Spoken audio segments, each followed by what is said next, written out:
Greater Noida की निक्की भाटी की मौत ने समाज और कानून व्यवस्था दोनों को झकझोर कर रख दिया है। निक्की को दहेज की मांग पूरी न होने पर जिंदा जलाए जाने का आरोप उसके पति और ससुराल वालों पर है। उसका आखिरी वीडियो सामने आया जिसमें उसकी झुलसी हुई हालत देखकर कोई भी विचलित हो सकता है। विज्ञान में भी इसे सबसे ज्यादा दर्दनाक मौतों में से एक माना गया है, क्योंकि इंसानी दिमाग और शरीर इस तरह की जो पीड़ा है उसको सहन नहीं कर सकता है। सवाल है कि आखिर निक्की के हत्यारों को अब क्या और कितनी सजा मिलेगी। तो आज एक्सप्लेन बाय एबीपी लाइव हम चर्चा इसी मुद्दे पर करेंगे। नमस्कार, मैं हूं आपके साथ आशीष सिंह आनंद।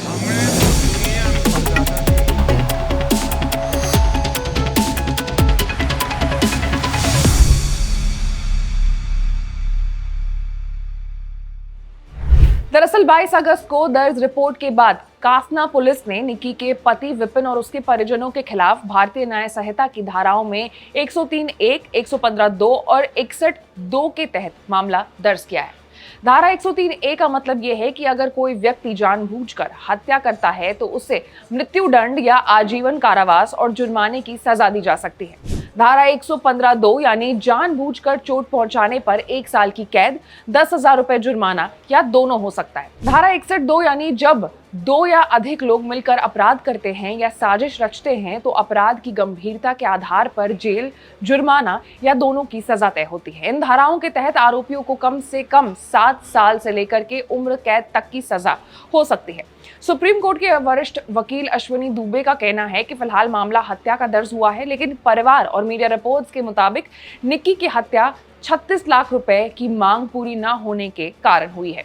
अगर पुलिस जांच में ये साबित होता है कि हत्या दहेज के लिए की गई थी तो धाराएं बदल करके इसे दहेज हत्या के मामले में बदली जा सकती है। पुराने आईपीसी की धारा 304(b) जो अब बीएनएस की धारा 80 है, उसके तहत दहेज हत्या के प्रावधान तय होते हैं। इसके अनुसार अगर शादी को 7 साल से कम समय हुआ हो और उसी दौरान महिला की असामान्य परिस्थितियों में मृत्यु हो गई तो ये दहेज हत्या मानी जाती है। हालांकि 7 साल से ज्यादा वैवाहिक जीवन होने पर सीधे तौर पर इसे दहेज हत्या नहीं माना जाएगा, लेकिन जांच और साक्ष्य के आधार पर फिर भी दहेज हत्या की एफआईआर दर्ज की जा सकती है। इस मामले में केवल पति ही नहीं बल्कि सास, ससुर और जेठ पर भी हत्या और षड्यंत्र में शामिल होने के आरोप है। ऐसे में कानून की नजर में सभी को बराबर जिम्मेदार ठहराया जा सकता है। अगर अदालत में ये साबित हो जाता है कि हत्या दहेज के लिए की गई थी तो सभी को कठोर सजा मिलेगी। इस पूरे मामले को और भी गंभीर बनाने वाला तथ्य यह है कि घटना का चश्मदीद गवाह निक्की का बच्चा है।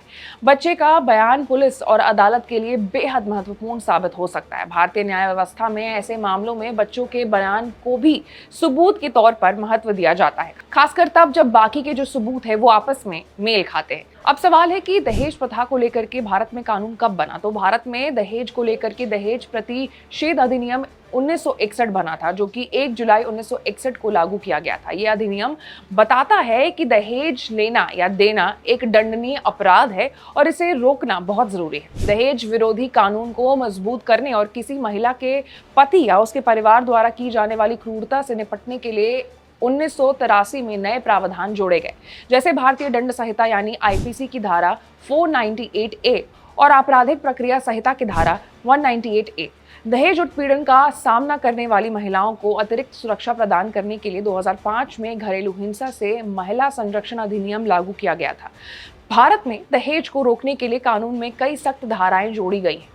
पहले दहेज को सिर्फ एक सामाजिक बुराई मानी जाती थी, लेकिन बढ़ते अपराधों की वजह से इसे लेकर के खास प्रावधान बनाए गए। आईपीसी की धारा 304(b) दहेज हत्या से जुड़ी है। इसका मतलब ये है कि अगर शादी के बाद 7 साल के भीतर किसी महिला की मौत हो जाती है तो उसमें दहेज की वजह मानी जाती है, तो इसे दहेज हत्या माना जाएगा। इस अपराध में कम से कम 7 साल और अधिकतम उम्र कैद तक की जो सजा है वो हो सकती है।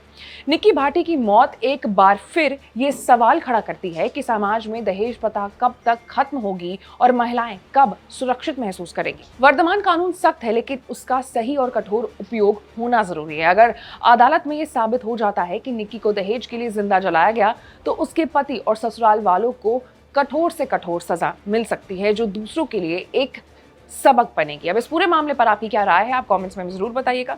और ऐसे तमाम बड़े खबरों से अपडेटेड रहने के लिए आपको हमारे चैनल को लाइक, सब्सक्राइब और शेयर करना होगा। मैं थी आपके साथ आशीष सिंह आनंद।